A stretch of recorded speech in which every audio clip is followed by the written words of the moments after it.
আল্লাহর কাছে ডাকি, আল্লাহ তুমি আমাকে কালা কুপোষারটা সন্তান দাও, তবু তুমি আমার একটা বাচ্চা দাও যে আমাকে মা বলে ডাকবে। লিফটে ঢুকবে তখনও ঘুরে ফিরে আমার দিকে 2-3 বার তাকাচ্ছিল। আমার ওই তাকানো এখনো চোখে ভাসতেছে। অনেক আল্লাহর কাছ থেকে চেয়ে না সন্তান আমার। আমার যখন বিয়ে হয় আমার ছেলে মেয়ে হতো না, 8-10 বছর ধরে ছেলে মেয়ে হয়নি। অনেক কষ্ট করছি আমি, অনেক কথা শুনছি মানুষের। মানুষ যা খাতি আমাকে বলছে আমি তাই খাইছি, তারপরেও কোনো সময় আমার ছেলে মেয়ে হয়নি। এক সময় আমি নামাজ রোজা কোরআন শরীফ এইগুলো করতে শুরু করি আর আল্লাহর কাছে ডাকি, আল্লাহ তুমি আমাকে কালা কুপোষারটা সন্তান দাও, তবু তুমি আমার একটা বাচ্চা দাও যে আমাকে মা বলে ডাকবে। ডাক্তার কবিরাজ দেখাতে দেখাতে আমার সিনথিয়া হয়, আমার বিয়ের 9 বছর পরে গিয়ে সিনথিয়ার যখন 4 বছর বয়স, আমার আবারও ভাবু হয় না, আমি আবার চেষ্টা করি। তখন আমার রাইসা মনে আমার পেটে আসে। হ্যাঁ, তখন থেকে আমাদের জীবনটা বদলে যায়। আমাদের জীবনটা এত সুখের ছিল না, অনেক কষ্টের ছিল আমার জীবনটা আর আমার স্বামীর জীবনটা। একে তো সন্তান হারা, আমাদের টাকা পয়সার সমস্যা, সবকিছুর সমস্যা ছিল। যখন আমার রাইসা আমার গর্ভে আসে আমার জীবনটাই বদলে যায়।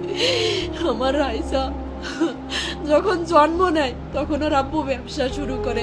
আজ ওর বাবা ব্যবসায়ী, প্রতিষ্ঠিত ব্যবসায়ী, কিন্তু আমার বাকি নাই। আমার লক্ষ্মী মেয়ে বুড়োই গেছে। আমার লক্ষ্মী রে তো আমি বলবো না, আমার ওইটুকু লক্ষ্মী।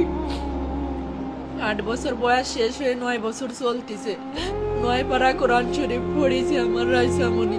রাইসামণির বয়স যখন 3 বছর, আর আমার সিনথিয়া, আমার তখন ছেলে বাবুটা হয়নি। ওর বাবু তখন 4-5 মাসের পেটে। উমরা করতে গেছিলাম আমরা অল পরিবার, আমার হাজব্যান্ড, আমার বাচ্চাদেরকে নিয়ে। আমার রাইসামণি সেই উমরা হজের ছবিও আছে। আমার রাইসামণিরে হজ করায় নিয়ে আসছি। আমি আল্লাহর উপরে বলছিলাম, যখন ওরে পাওয়া যায়নি আমি বলছিলাম, আল্লাহ আমার সন্তান খুঁত হয়ে থাকুক, তবু তুমি আমার কাছে জীবিত ফিরেই দাও। আমি আবার আমার পাখিরে সম্পদ বেশি হলিও উমরা করাতে নিয়ে যাব, আবারও আমার পাখিকে আমি হজ করাতে নিয়ে যাব। কিন্তু আমার পাখি আর ফিরে আসেনি।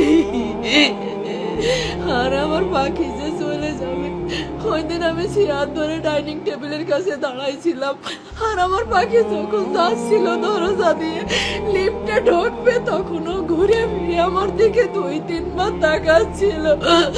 আমার ওই তাকানো এখনো চোখে ভাসতেছে। আমার পাখি মরে গেছে।